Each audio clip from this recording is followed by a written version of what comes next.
20 marzo 12. Eletti, amici cari, capite bene, capite e riflettete sulle mie parole dopo la fine, per chi mi ha amato c'è il grande principio. Sposa amata, rifletti sulle mie parole? Mi dici dolce amore, penso e ripenso su ogni parola, che tu dici, quelle, poi, della fine della vita terrena sono le più incisive e determinanti. La vita sulla terra ha un termine. A questo ogni uomo deve pensare e pensare a lungo. Ogni giorno, che passa mai più torna indietro deve essere vissuto bene, perché esso prepara l'eternità, che può essere di immensa gioia, ma può essere anche di dolore senza fine. Ho ben compreso che il pensare all'eternità è grazia, tua grazia. Vorrei, adorato Signore, vorrei che questo pensiero fosse nella mente di ogni essere umano, continuamente.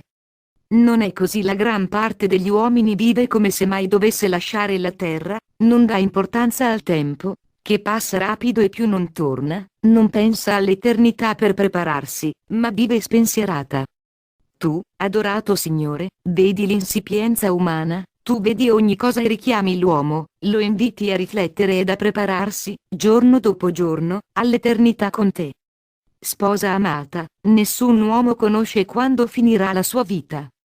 Io, Dio, lo nascondo, ma mi è noto tutto. Prima della fine di ogni vita, io, Dio, parlo più intensamente al cuore ed alla mente perché l'uomo si prepari al passaggio. Mi dici dolce amore, Santissimo Gesù, vedo in questo tempo tante morti improvvise e trema il mio cuore. Mi chiedo, l'anima era preparata all'incontro con te, Gesù, giudice perfetto?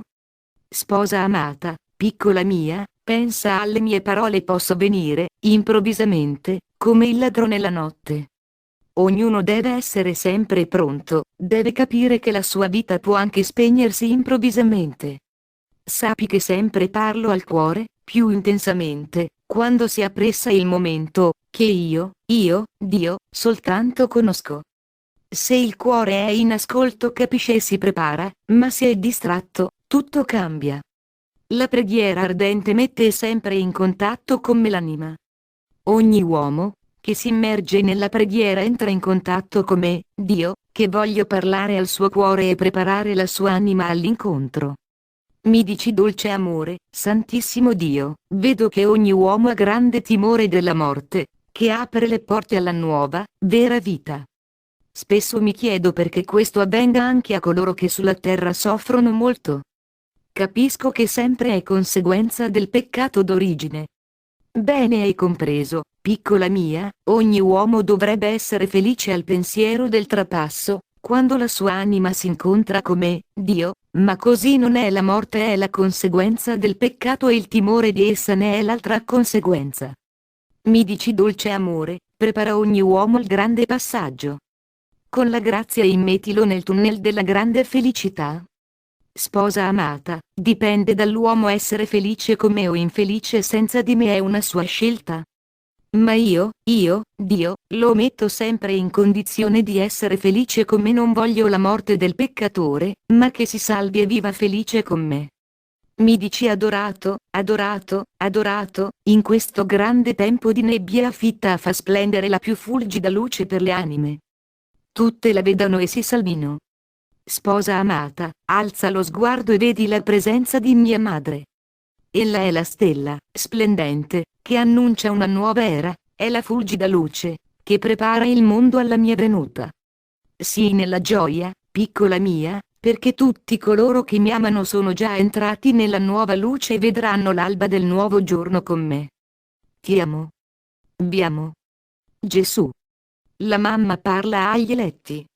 Figli cari e tanto amati, anche in questo nuovo giorno, dono di Dio Altissimo, vi invito alla preghiera, ardente e profonda, per capire la volontà di Dio. Egli vuole continuare a parlare al vostro cuore per svelarvi i segreti più sublimi e farlo felice. Mi dice la mia piccola madre cara, dolce tesoro, le parole di Dio e quelle tue danno gioia e speranza in un tempo nel quale, per i molti problemi, sono venute sempre meno la gioia e la speranza. Penso alle meraviglie che Dio ha fatto in te. Penso a questo ed esulto. Penso a quando l'angelo Gabriele ti annunciò che saresti divenuta madre, per opera dello Spirito Santo, madre di Gesù. Penso e ripenso a questo momento sublimissimo. Quante cose meravigliose Dio ha fatto in te, Madre Santissima. Aiutaci ad assomigliarti sempre di più perché Dio possa compiacersi anche di noi. Vogliamo, col tuo aiuto, vincere la battaglia contro il peccato e prepararci bene all'incontro con Gesù sia per tutti quello della felicità, per le sue parole. Figli amati, ci si prepara con la preghiera, col sacrificio, con il digiuno.